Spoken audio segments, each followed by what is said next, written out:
Hello, जय हिंद, नमस्कार दोस्तों। आप सभी का स्वागत है आपके अपने YouTube channel mission target classes में। आज के इस क्लास में हम आरआरबी ग्रुप डी एग्जाम 2025 के लिए दूसरा प्रैक्टिस सेट लेकर आए हैं। और मेरे भाई, इस दूसरे प्रैक्टिस सेट के अंदर हमने उन्हीं क्वेश्चनों को कवर किया है जो क्वेश्चन आपके आरआरबी ग्रुप डी एग्जाम 2025 के लिए इम्पोर्टेंट रहेंगे। इसलिए इस दूसरे प्रैक्टिस सेट को आपको कंप्लीट देखना है और इस प्रैक्टिस सेट के एंड में आपको बताना है कि आपके टोटल कितने क्वेश्चन सही होते हैं। और यदि आप हमारे इस यूट्यूब चैनल से पहली बार जुड़े हैं तो इस YouTube चैनल को कर लीजिए सब्सक्राइब और बेल आइकन को प्रेस करना, ताकि ऐसी शानदार क्लास का नोटिफिकेशन आपको सबसे पहले देखने को मिले। तो चलिए शुरू करते हैं आज के इस दूसरे प्रैक्टिस सेट को बिना देरी के। पहला प्रश्न है आप सभी के सामने, नीचे दी गई आकृति में कुल कितने त्रिभुज हैं ज्ञात करें। यानी कि पहला प्रश्न आप सभी के सामने काउंटिंग फिगर से संबंधित प्रश्न दिया गया है और आपसे पूछा गया है कि इस आकृति में कुल कितने त्रिभुज हैं। और मेरे भाई, ये प्रश्न आरआरबी ग्रुप डी एग्जाम 2022 के अंदर पूछा गया प्रश्न है और वेरी वेरी इंपॉर्टेंट प्रश्न है ये। और मेरे भाई याद रखना, आपके रेलवे ग्रुप डी एग्जाम की प्रत्येक शिफ्ट के अंदर इस टाइप के लगभग 2 से 3 प्रश्न पूछे जाते हैं। तो इस टाइप के प्रश्न को आप एग्जाम में देखते ही फटाफट से कैसे सोल्व करेंगे, तो वो देखिए जब भी इस टाइप का प्रश्न आपको एग्जाम में दिया जाए तो आपको क्या करना है। सबसे पहले इस आकृति के अंदर आपको सिंगल फलक वाले त्रिभुजों को काउंट करना है। कैसे काउंट करेंगे, तो वो देखिए मेरे भाई, यहाँ पर ध्यान से देखिए। यहाँ पर देखिए एक त्रिभुज हो जाएगा ये, ठीक है। इसी के जस्ट सामने हो जाएगा ये 2 नंबर त्रिभुज, ठीक है। फिर मेरे भाई यहाँ पर देखिए ये हो जाएगा 3 नंबर त्रिभुज, यहाँ पर ये हो जाएगा 4 नंबर त्रिभुज। इसी के साथ में यहाँ पर देखिए ये हो जाएगा 5 नंबर त्रिभुज, ये हो जाएगा 6 नंबर त्रिभुज। फिर मेरे भाई यहाँ पर देखिए छोटा सा ये बन जाएगा 7 नंबर त्रिभुज और इसी प्रकार से एक त्रिभुज ये बन जाएगा, तो ये हो जाएगा 8 नंबर त्रिभुज। और मेरे भाई ध्यान से देखिए, सिंगल फलक वाला त्रिभुज यहाँ से यहाँ तक एक ये बन जाएगा, तो इसको नंबर दे देंगे हम 9, ठीक है। और यहाँ पर हम कलर चेंज करते हैं ताकि आपको समझने में कोई भी प्रॉब्लम ना आए। मेरे भाई इसी प्रकार से देखिए 9 के जस्ट सामने यहाँ से यहाँ तक ये त्रिभुज बन जाएगा नंबर 10, ठीक है।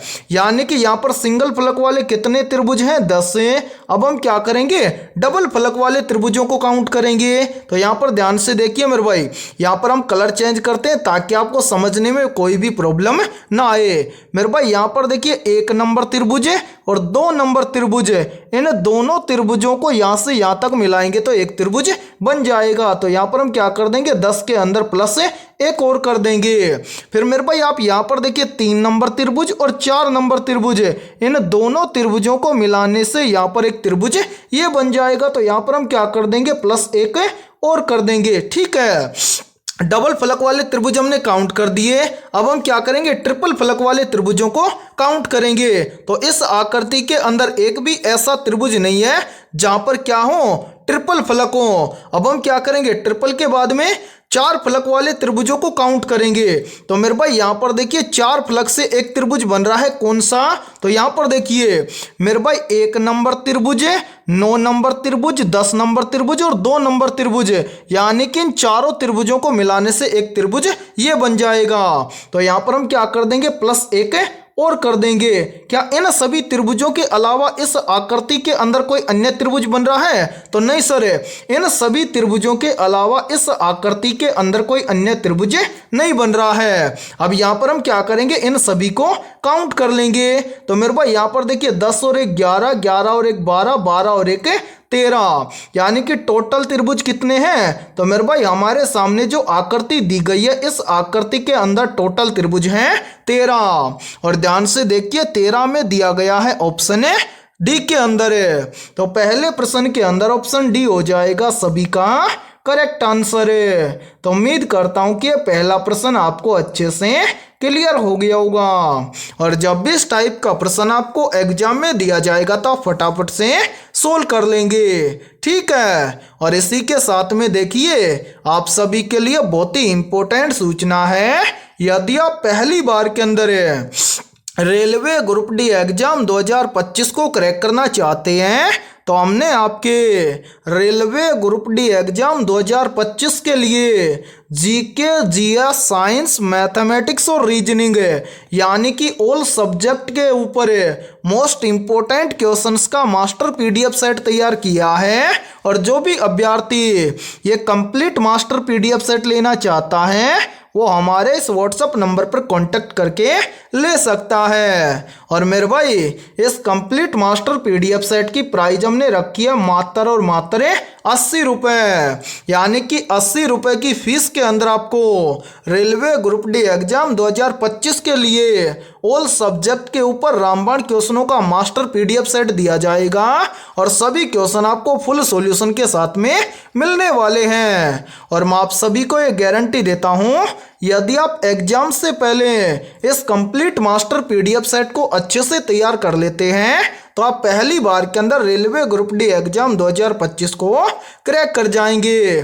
तो जो भी अभ्यर्थी ये मास्टर पीडीएफ सेट लेना चाहता है वो इस व्हाट्सएप नंबर पर कांटेक्ट करके ले सकता है और एग्जाम से पहले अपनी कंप्लीट तैयारी को मजबूत बना सकता है, ठीक है। तो चलिए फिर अगला प्रश्न देखते हैं। दूसरा प्रश्न है आप सभी के सामने, नीचे दिए गए विकल्पों में से उस विकल्प का चयन करें जो श्रृंखला श्रेणी को पूरा करेगा।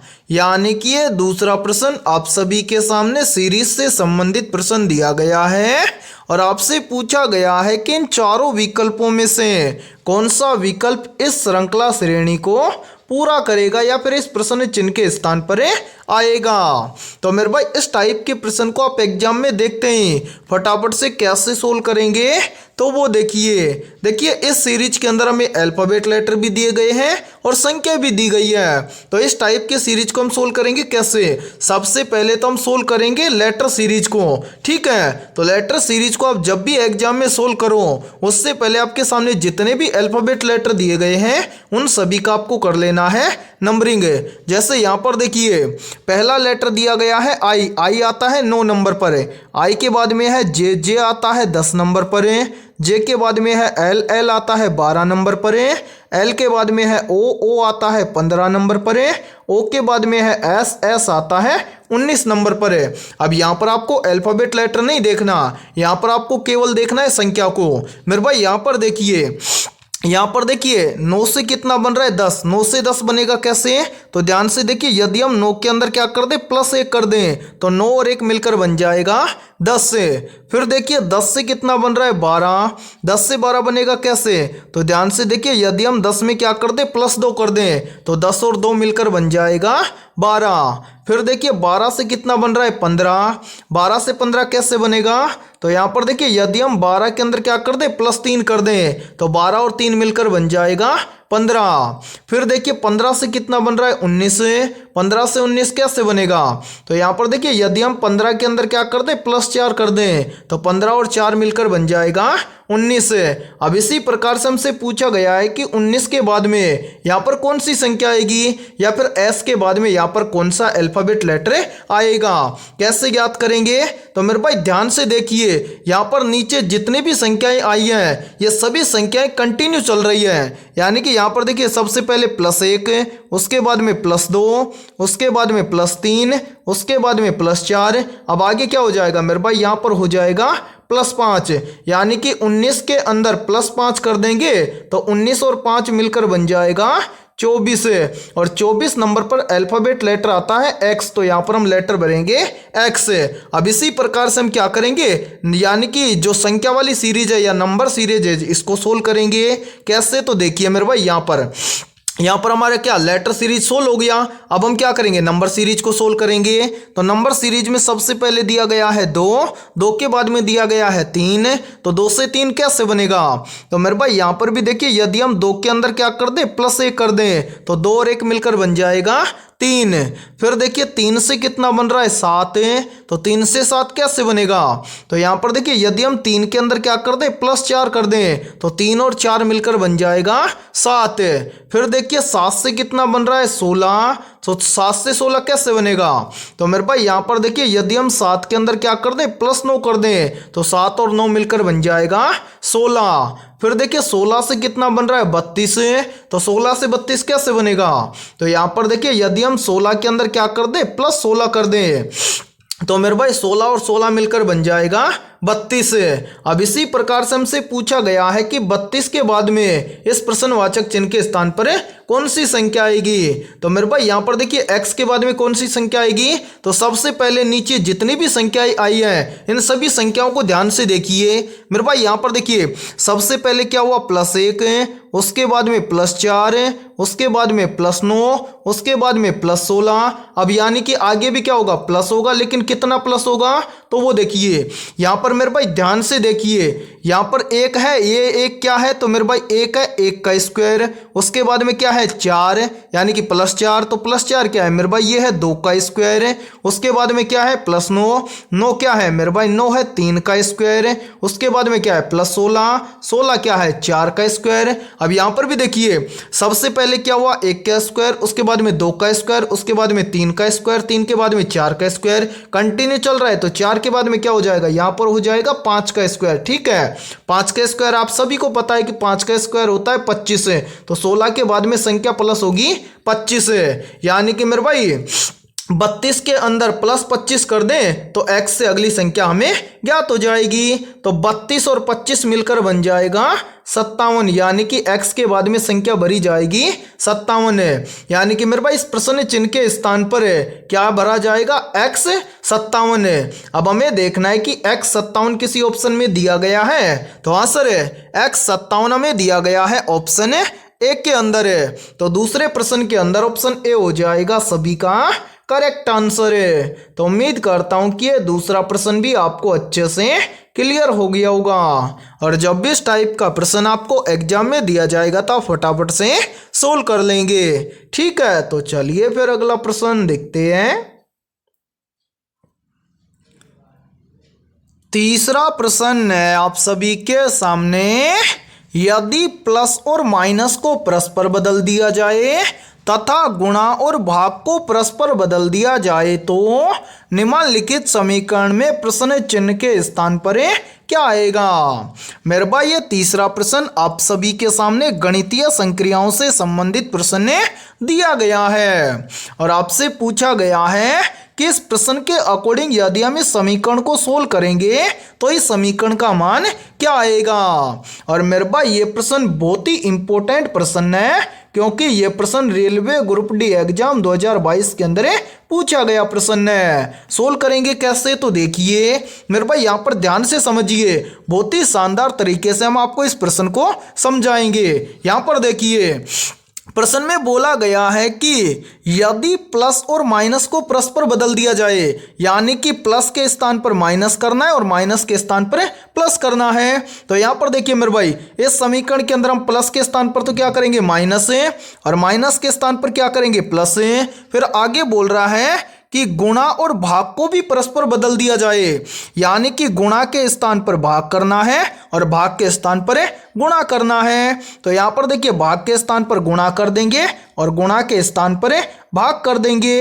अब हम बनाएंगे नया समीकरण, कैसे देखिए यहाँ पर देखिए सबसे पहले है 116, उसके बाद में भाग, भाग के स्थान पर क्या करेंगे गुणा, फिर क्या है 5, फिर है माइनस, माइनस के स्थान पर कर देंगे प्लस, फिर क्या है 423, तो यहाँ पर लिखेंगे 423, उसके बाद में क्या है गुणा, गुणा के स्थान पर हम क्या करेंगे भाग करेंगे, तो यहाँ पर मेरे भाई हम कर देते हैं भाग, फिर क्या है 3, तो यहाँ पर लिखेंगे 3, उसके बाद में प्लस, प्लस के स्थान पर कर देंगे माइनस, माइनस के बाद में 13, तो यहाँ पर हम लिखेंगे 13। अब ये बन गया नया समीकरण। अब इस समीकरण को सोल्व करके इसका मान हमें ज्ञात करना है। मैंने आपको पहले भी बताया था कि जब भी इस टाइप का समीकरण बन जाए उस समीकरण में हम क्या करेंगे सबसे पहले भाग को सोल्व करेंगे।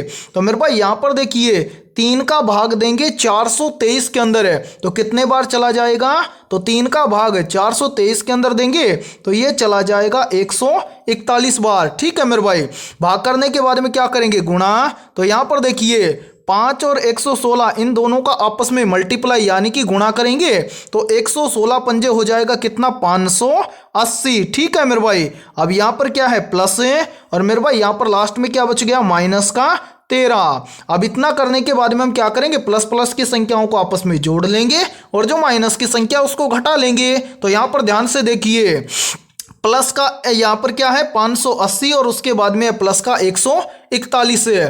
तो यहाँ पर ध्यान से देखिए मेरे भाई, 580 और 141 मिलकर बन जाएगा कितना, तो मेरे भाई यहाँ पर देखिए 580 और 141 मिलकर बन जाएगा 721 है। और यहाँ पर क्या बच रहा है, माइनस का 13। तो 721 में से हम क्या कर देंगे, माइनस 13 कर देंगे। तो 721 में से 13 को घटा देंगे तो यहाँ पर कितना बचेगा मेरे भाई, यहाँ पर बचेगा 708। यानी कि इस प्रश्न के अकॉर्डिंग इस समीकरण को सोल्व करेंगे तो इस समीकरण का मान आएगा 708। और ध्यान से देखिए 708 में दिया गया है ऑप्शन बी के अंदर है। तो तीसरे प्रश्न के अंदर ऑप्शन बी हो जाएगा सभी का करेक्ट आंसर है। तो उम्मीद करता हूं कि तीसरा प्रश्न आपको अच्छे से क्लियर हो गया होगा। और जब भी इस टाइप का प्रश्न आपको एग्जाम में दिया जाएगा तो फटाफट से सोल्व कर लेंगे। ठीक है, तो चलिए फिर अगला प्रश्न देखते हैं। चौथा प्रश्न है आप सभी के सामने, नीचे दी गई आकृति में कुल कितने त्रिभुज हैं ज्ञात करें। मेरे भाई ये चौथा प्रश्न बहुत ही इंपॉर्टेंट प्रश्न है और आपसे पूछा गया है कि नीचे जो आकृति दी गई है इस आकृति में कुल कितने त्रिभुज हैं। और मेरे भाई ये प्रश्न रेलवे ग्रुप डी एग्जाम 2022 की सेकंड शिफ्ट के अंदर पूछा गया प्रश्न है। तो इस टाइप के प्रश्न को आप एग्जाम में देखते हैं फटाफट से कैसे सोल्व करेंगे, तो वो देखिए आपके सामने जो आकृति दी गई है पूछा गया है कि इस आकृति में कुल कितने त्रिभुज हैं। जब भी आपसे कुल त्रिभुजों की संख्या पूछी जाए तो इसके लिए आपको 2 पॉइंट याद रखने हैं। और यदि ये 2 पॉइंट आपको याद हैं तो मैं आपको बता दूं इस टाइप के प्रश्न को आप एग्जाम में देखते हैं मात्र 2 से 3 सेकंड में सोल्व कर लोगे। पहला पॉइंट क्या है, तो मेरे भाई जब भी आपको इस तरह की आकृति दिखाई दे तो मेरे भाई याद रखना ऐसी एक आकृति में कितने त्रिभुज होते हैं, 8 त्रिभुज होते हैं। ये पॉइंट आपको याद रखना है। ठीक है, इसी प्रकार से आपको दूसरा पॉइंट याद रखना है ये वाला, जब भी आपको इस तरह की आकृति दिखाई दे तो मेरे भाई याद रखना ऐसी एक आकृति में कितने त्रिभुज होते हैं, 3 त्रिभुज होते हैं। ठीक है, यानी कि इस तरह की एक आकृति में कितने त्रिभुज होते हैं, 8 है, और इस तरह की एक आकृति में त्रिभुज होते हैं 3। अब आपको क्या करना है, इस बड़ी वाली आकृति में देखना है कि इस तरह की कितनी आकृति दिखाई दे रही है। तो मेरे भाई यहाँ पर ध्यान से देखिए, इस तरह की आकृति इस बड़ी वाली आकृति के अंदर है, यहाँ पर एक बन रही है। ध्यान से देखना मेरे भाई, बोलो ये वाली आकृति बन रही है, तो हाँ सर बिल्कुल बन रही है। क्या इसके अलावा ऐसी आकृति कोई अन्य बन रही है, तो नहीं सर। यानी कि ऐसी कितनी आकृति बन रही है, केवल बड़ी आकृति में एक बन रही है। और एक आकृति में कितने त्रिभुज होते हैं, 8 होते हैं। तो एक को हम क्या कर देंगे, 8 से गुणा कर देंगे, तो यहाँ पर बन जाएगा 8 एकम में 8 है। अब मेरे भाई इस बड़ी वाली आकृति में हम देखेंगे इस तरह की आकृति की इस तरह की आकृति कितनी बन रही है। तो यहाँ पर देखिए ध्यान से मेरे भाई इस तरह की आकृति एक तो बन रही है ये वाली, ध्यान से देखना इस आकृति को। और इसी तरह से आपको एग्जाम में सोल्व करना है। एक आकृति ये बन रही है, इसी प्रकार से देखिए इस तरह की आकृति एक ये वाली बन रही है, यहाँ से मेरे भाई यहाँ तक। ठीक है, ये वाली आकृति बन रही है। कितनी आकृति बन रही है, 2। एक आकृति में कितने त्रिभुज होते हैं, 3। तो 2 को हम क्या कर देंगे, 3 से गुणा कर देंगे, तो 3 दूना के बन जाएगा 6। ठीक है, अब यहाँ पर देखिए 8 और 6 इन दोनों को आपस में जोड़ लेंगे तो 8 और 6 मिलकर बन जाएगा 14। यानी कि हमारे सामने जो ये वाली आकृति दी गई है इस आकृति के अंदर कुल कितने त्रिभुज हैं, 14 त्रिभुज हैं। और ध्यान से देखिए 14 में दिया गया है ऑप्शन सी के अंदर है। तो चौथे प्रश्न के अंदर ऑप्शन सी हो जाएगा सभी का करेक्ट आंसर है। तो उम्मीद करता हूं कि जब भी इस टाइप का प्रश्न आपको एग्जाम में दिया जाएगा तो आप फटाफट से सोल्व कर लेंगे, ठीक है। और मेरे भाई ये 2 पॉइंट आप जरूर याद रखना, क्योंकि एग्जाम के अंदर यदि ये 2 पॉइंट आपको याद हैं तो इस टाइप के प्रश्न को आप एग्जाम में देखते ही फटाफट से सोल्व कर लेंगे, ठीक है। तो चलिए फिर अगला प्रश्न देखते हैं। 5वां प्रश्न है आप सभी के सामने। यदि किसी कूट भाषा में DAB बराबर 49 लिखा जाता है और BAC बराबर 36 लिखा जाता है तो EDF बराबर क्या लिखा जाएगा। यानी कि 5वां प्रश्न आप सभी के सामने कोडिंग डिकोडिंग से संबंधित प्रश्न दिया गया है। तो जल्दी से एक काम कीजिए, इस क्लास को रोकिए और इस प्रश्न को अपने स्तर से सोल्व करके कमेंट सेक्शन के अंदर कमेंट करके बताइए कि EDF बराबर क्या लिखा जाएगा। तो उम्मीद करता हूं कि आपने इस प्रश्न को जरूर सोल्व किया होगा। तो आइए देखते हैं कि आपका आंसर क्या आया है। मेरे भाई इस टाइप के प्रश्न को आप एग्जाम में देखते हैं फटाफट से कैसे सोल्व करेंगे तो वो देखिए आपको जब भी एग्जाम के अंदर कोडिंग डिकोडिंग से संबंधित प्रश्न दिया जाए तो आपको क्या करना है, सबसे पहले आपको यहाँ पर पता करना है कि DAB बराबर यहाँ पर 49 कैसे लिखा गया है। उसी प्रकार से आपको यहाँ पर पता करना है कि BAC बराबर यहाँ पर 36 कैसे लिखा गया है। फिर उसी प्रकार से हम यहाँ पर बताएंगे कि EDF बराबर क्या लिखा जाएगा। तो इस प्रश्न को कैसे सोल्व किया गया है तो वो देखिए मेरे भाई, यहाँ पर ध्यान से देखिए। सबसे पहले हमें क्या करना है, यहाँ पर पता करना है कि DAB बराबर यहाँ पर 49 कैसे लिखा गया है। तो जब भी आपको अल्फाबेट लेटर से संख्या ज्ञात करनी है तो आपको क्या करना है, आपके सामने जितने भी अल्फाबेट लेटर दिए गए हैं उन सभी का आपको कर लेना है नंबरिंग। जैसे मेरे भाई यहाँ पर देखिए सबसे पहले लेटर दिया गया है डी आता है अल्फाबेट लेटर के अंदर 4 नंबर पर है। डी के बाद में दिया गया है ए आता है 1 नंबर पर है। ए के बाद में दिया गया है बी आता है 2 नंबर पर है। नंबरिंग करने के बाद में क्या किया गया है, इन सभी संख्याओं को आपस में जोड़ा गया है। तो यहाँ पर देखिए 4 और 1 मिलकर बन जाएगा 5, 5 और 2 मिलकर बन जाएगा 7। अब 7 से 49 कैसे बनेगा, तो ध्यान से देखिए यहाँ पर क्या किया गया है, इस 7 का किया गया है स्क्वायर। 7 का स्क्वायर कितना होता है, तो मेरे भाई 7 का स्क्वायर होता है 49। और ध्यान से देखिए यहाँ पर लिखा गया है 49, ठीक है। अब इसी प्रकार से हम क्या करेंगे मेरे भाई, यहाँ पर ध्यान से देखिए हम कलर चेंज करते हैं ताकि आपको समझने में कोई भी प्रॉब्लम ना आए। अब इसी प्रकार से हम क्या करेंगे, यहाँ पर पता करेंगे कि BAC बराबर यहाँ पर 36 सेम इसी प्रकार से लिखा गया है क्या।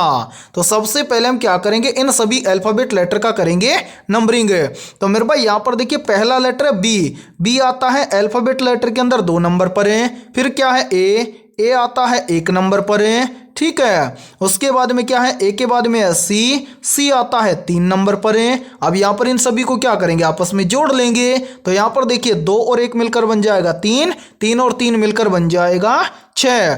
अब 6 से 36 कैसे बनेगा, तो यहाँ पर भी देखिए यदि हम 6 का क्या कर दें, स्क्वायर कर दें, तो 6 का स्क्वायर होता है 36। और ध्यान से देखिए यहाँ पर 36 आप सभी के सामने दिया भी गया है। तो उम्मीद करता हूँ कि यहाँ पर आप आसानी से बता दोगे कि EDF बराबर क्या लिखा जाएगा। तो आंसर हम यहाँ पर आसानी से बता सकते हैं कि EDF बराबर क्या लिखा जाएगा। तो सबसे पहले हम क्या करेंगे, इन सभी अल्फाबेट लेटर का करेंगे नंबरिंग। तो मेरे भाई यहाँ पर देखिए पहला लेटर है ई आता है अल्फाबेट लेटर के अंदर 5 नंबर पर है। ई के बाद में है डी आता है 4 नंबर पर है।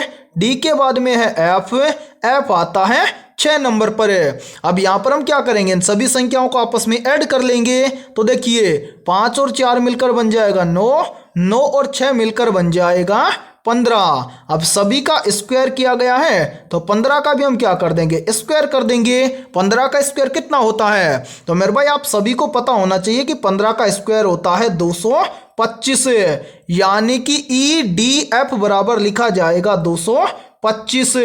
और ध्यान से देखिए 225 हमें दिया गया है ऑप्शन ए के अंदर है। तो 5वें प्रश्न के अंदर ऑप्शन ए हो जाएगा सभी का करेक्ट आंसर है। तो उम्मीद करता हूं कि ये पांचवा प्रश्न भी आपको अच्छे से क्लियर हो गया होगा। और जब भी इस टाइप का प्रश्न आपको एग्जाम में दिया जाएगा तो आप फटाफट से सोल्व कर लेंगे। ठीक है, तो चलिए फिर अगला प्रश्न देखते हैं।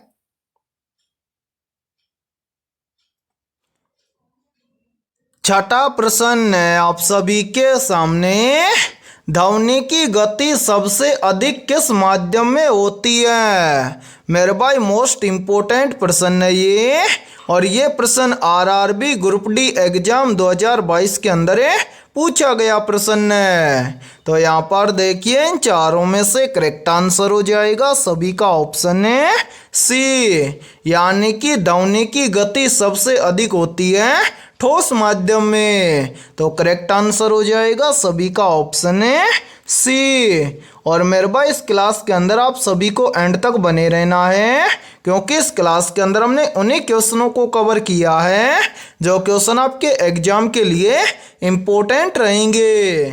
ठीक है, तो चलिए फिर अगला प्रश्न देखते हैं। सातवां प्रश्न है आप सभी के सामने, अकबरनामा निम्न में से किसके द्वारा लिखा गया था? ऑप्शन ए अमीर खुसरो के द्वारा, ऑप्शन बी है बीरबल के द्वारा, ऑप्शन सी है अबुल फजल के द्वारा, और ऑप्शन सी है अकबर के द्वारा। तो यहाँ पर देखिए इन चारों में से करेक्ट आंसर हो जाएगा सभी का ऑप्शन है सी, यानी कि अकबरनामा लिखा गया था अबुल फजल के द्वारा। तो सातवें प्रश्न के अंदर करेक्ट आंसर हो जाएगा सभी का ऑप्शन है सी। और मेरे भाई इस क्लास के अंदर आपको एंड तक बने रहना है, क्योंकि इस क्लास के अंदर हमने उन्हीं क्वेश्चनों को कवर किया है जो क्वेश्चन आपके रेलवे ग्रुप डी एग्जाम 2025 के लिए इम्पोर्टेंट रहेंगे। ठीक है, तो चलिए फिर अगला प्रश्न देखते हैं। आठवां प्रश्न है आप सभी के सामने, निम्नलिखित में से बर्नौली सिद्धांत किस पर आधारित है? ऑप्शन ए द्रव्यमान संरक्षण पर है, ऑप्शन बी है ऊर्जा संरक्षण पर है, ऑप्शन सी है संवेग संरक्षण पर है, और ऑप्शन डी है आवेदन संरक्षण पर है। तो यहाँ पर देखिए इन चारों में से करेक्ट आंसर हो जाएगा सभी का ऑप्शन है बी, यानी कि बर्नौली सिद्धांत ऊर्जा संरक्षण पर आधारित है। तो आठवें प्रश्न के अंदर करेक्ट आंसर हो जाएगा सभी का ऑप्शन है बी। तो चलिए फिर अगला प्रश्न देखते हैं। नौवां प्रश्न है आप सभी के सामने, लाफिंग गैस के नाम से किस गैस को जाना जाता है? मेरे भाई मोस्ट इम्पोर्टेंट प्रश्न है ये, और ये प्रश्न आरआरबी ग्रुप डी एग्जाम 2022 के अंदर पूछा गया प्रश्न है। तो जल्दी से बताइए इन चारों में से करेक्ट आंसर क्या होगा? आप सभी से पूछा गया है कि लाफिंग गैस के नाम से किस गैस को जाना जाता है। तो यहाँ पर देखिए इन चारों में से करेक्ट आंसर हो जाएगा सभी का ऑप्शन है सी, यानी कि लाफिंग गैस के नाम से जाना जाता है नाइट्रस ऑक्साइड गैस को। तो नौवें प्रश्न के अंदर करेक्ट आंसर हो जाएगा सभी का ऑप्शन है सी। तो चलिए फिर अगला प्रश्न देखते हैं। 10वां प्रश्न है आप सभी के सामने, विद्युत धारा मापने में किस उपकरण का उपयोग किया जाता है? ऑप्शन ए एमीटर का, ऑप्शन बी है बैरोमीटर का, ऑप्शन सी है वोल्टमीटर का, और ऑप्शन डी है मोनोमीटर का। तो यहाँ पर देखिए इन चारों में से करेक्ट आंसर हो जाएगा सभी का ऑप्शन है ए, यानी कि विद्युत धारा मापने में एमीटर उपकरण का उपयोग किया जाता है। तो 10वें प्रश्न के अंदर करेक्ट आंसर हो जाएगा सभी का ऑप्शन है ए।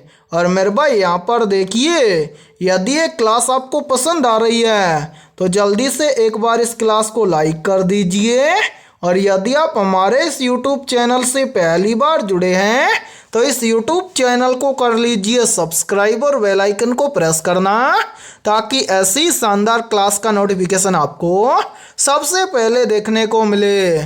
ठीक है, तो चलिए फिर अगला प्रश्न देखते हैं।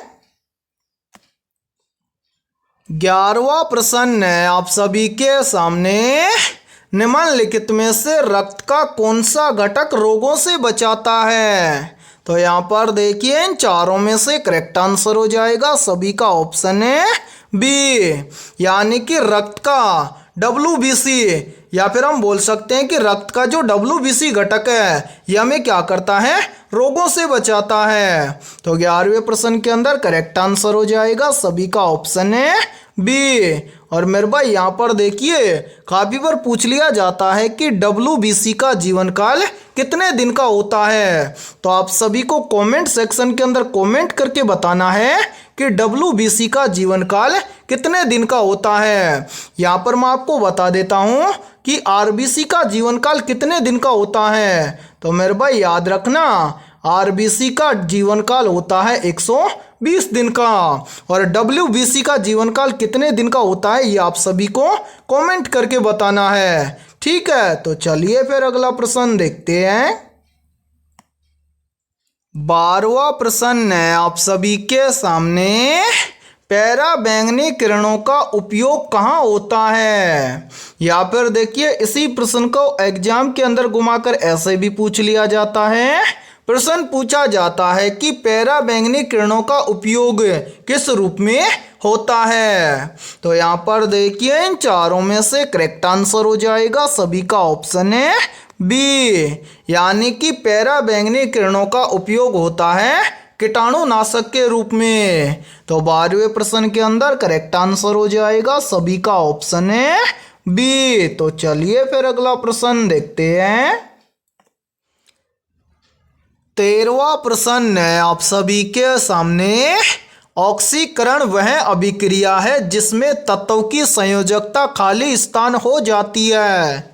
ऑप्शन ए संयोजकता घट जाती है, ऑप्शन बी है संयोजकता बढ़ जाती है, ऑप्शन सी है संयोजकता पर कोई प्रभाव नहीं पड़ता है, और ऑप्शन डी है इनमें से कोई नहीं। तो जल्दी से बताइए इन चारों में से करेक्ट आंसर है क्या होगा। और मेरे भाई ये प्रश्न मोस्ट इंपोर्टेंट प्रश्न है, चाहे तो आप इस प्रश्न का स्क्रीनशॉट भी ले सकते हैं, या फिर आप इस प्रश्न को अपनी नोटबुक के अंदर आप नोट भी कर सकते हैं। तो यहाँ पर देखिए इन चारों में से करेक्ट आंसर हो जाएगा सभी का ऑप्शन है बी, यानी कि ऑक्सीकरण वह अभिक्रिया है जिसमें तत्व की संयोजकता बढ़ जाती है। तो 13वें प्रश्न के अंदर करेक्ट आंसर हो जाएगा सभी का ऑप्शन है बी। तो चलिए फिर अगला प्रश्न देखते हैं। 14वां प्रश्न है आप सभी के सामने, चुंबकीय क्षेत्र की तीव्रता का एसआई मात्रक क्या होता है? ऑप्शन ए है टेस्ला, ऑप्शन बी है ओम, ऑप्शन सी है एम्पियर, और ऑप्शन डी है वोल्ट पर एम्पियर। तो यहाँ पर देखिए इन चारों में से करेक्ट आंसर हो जाएगा सभी का ऑप्शन है ए, यानी कि चुंबकीय क्षेत्र की तीव्रता का एसआई मात्रक होता है टेस्ला। तो 14वें प्रश्न के अंदर करेक्ट आंसर हो जाएगा सभी का ऑप्शन है ए।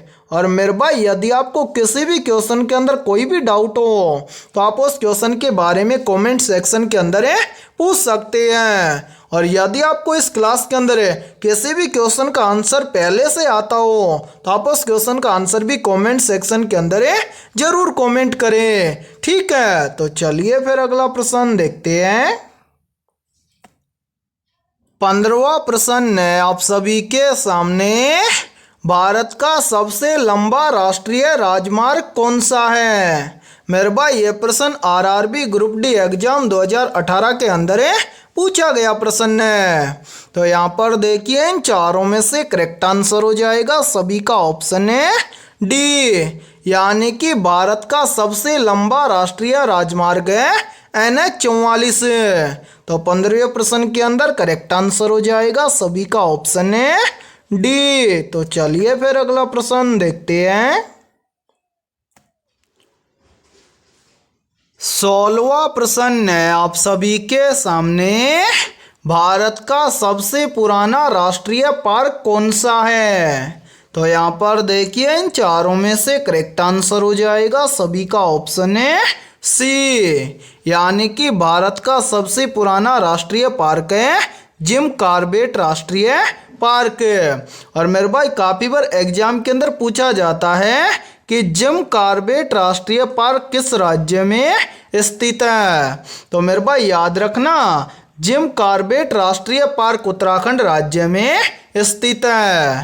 तो 16वें प्रश्न के अंदर करेक्ट आंसर हो जाएगा सभी का ऑप्शन है सी। तो चलिए फिर अगला प्रश्न देखते हैं। 17वां प्रश्न है आप सभी के सामने, भारतीय संविधान के किस अनुच्छेद में वित्त आयोग के गठन का प्रावधान है? ऑप्शन ए अनुच्छेद 249 में, ऑप्शन बी है अनुच्छेद 280 में, ऑप्शन सी है अनुच्छेद 368 में और ऑप्शन डी है अनुच्छेद 370 में। तो यहाँ पर देखिए इन चारों में से करेक्ट आंसर हो जाएगा सभी का ऑप्शन है सी, यानी कि भारतीय संविधान के अनुच्छेद 280 में वित्त आयोग के गठन का प्रावधान है। तो 17वें प्रश्न के अंदर करेक्ट आंसर हो जाएगा सभी का ऑप्शन है बी। तो चलिए फिर अगला प्रश्न देखते हैं।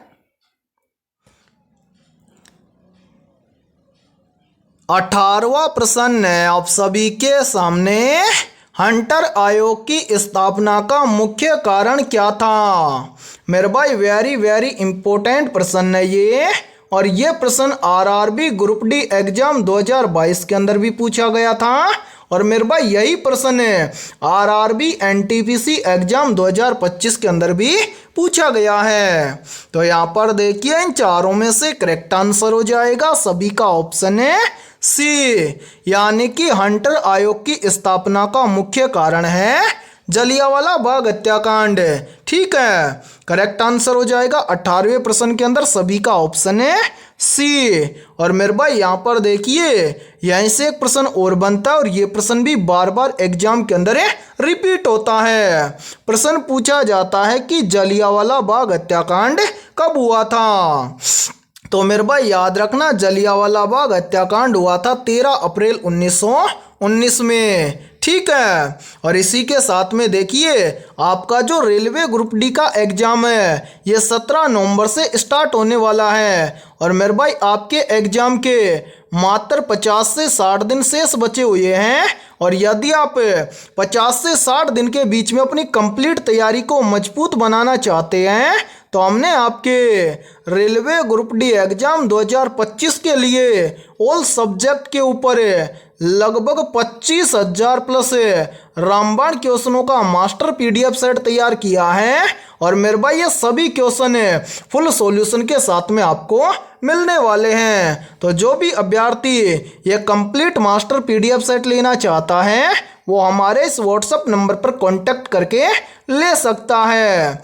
व्हाट्सएप नंबर है 7374826893। ये हमारा व्हाट्सएप नंबर है। इस व्हाट्सएप नंबर पर आप कांटेक्ट करके कंप्लीट मास्टर पीडीएफ सेट को ले सकते हैं। और मेरे भाई इस कंप्लीट मास्टर पीडीएफ सेट की प्राइस हमने रखी है मात्र और मात्र 80 रुपये, यानी कि 80 रुपये की फीस के अंदर आपको रेलवे ग्रुप डी एग्जाम 2025 के लिए ऑल सब्जेक्ट के ऊपर फुल सॉल्यूशन के साथ में रामबाण क्वेश्चनों का मास्टर पीडीएफ सेट दिया जाएगा। और मैं आप सभी को एक गारंटी देता हूं, यदि आप एग्जाम से पहले इस कंप्लीट मास्टर पीडीएफ सेट को अच्छे से तैयार कर लेते हैं तो आप पहली बार के अंदर रेलवे ग्रुप डी एग्जाम 2025 को क्रैक कर जाएंगे। ठीक है, तो चलिए फिर अगला प्रश्न देखते हैं।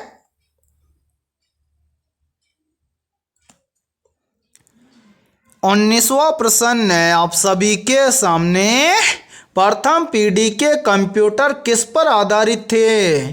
ऑप्शन ए वैक्यूम ट्यूब पर है, ऑप्शन बी है सर्किट बोर्ड पर है, ऑप्शन सी है इंटीग्रेटेड सर्किट पर है और ऑप्शन डी है इनमें से कोई नहीं।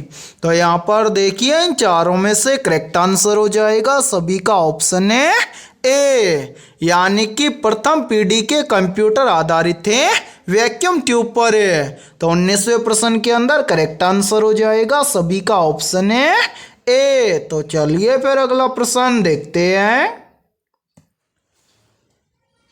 20वां प्रश्न है आप सभी के सामने, निम्नलिखित में से सिक्कों के अंतिम गुरु कौन थे? तो यहाँ पर देखिए इन चारों में से करेक्ट आंसर हो जाएगा सभी का ऑप्शन है बी, यानी कि सिक्कों के अंतिम गुरु थे गुरु गोविंद सिंह। तो 20वें प्रश्न के अंदर करेक्ट आंसर हो जाएगा सभी का ऑप्शन है बी। तो मेरे भाई आज की इस क्लास के अंदर इतना ही। यदि ये क्लास आपको पसंद आई है तो जल्दी से एक बार इस क्लास को लाइक कर दीजिए, और यदि आप हमारे इस YouTube चैनल से पहली बार जुड़े हैं तो इस YouTube चैनल को कर लीजिए सब्सक्राइब और बेल आइकन को प्रेस करना, ताकि ऐसी शानदार क्लास का नोटिफिकेशन आपको सबसे पहले देखने को मिले। ठीक है। और मेरे भाई यहाँ पर देखिए आज की इस क्लास के अंदर हमने 20 बहुत ही शानदार क्वेश्चन करवाए हैं, और जिन भी अभ्यर्थियों के इन 20 में से लगभग 18 प्लस क्वेश्चन भी सही हुए हैं तो समझना उनकी तैयारी बेहतर है। तो फिर मिलते हैं ऐसे ही बेहतरीन और शानदार क्वेश्चनों के साथ शाम को 7:30 बजे। ठीक है।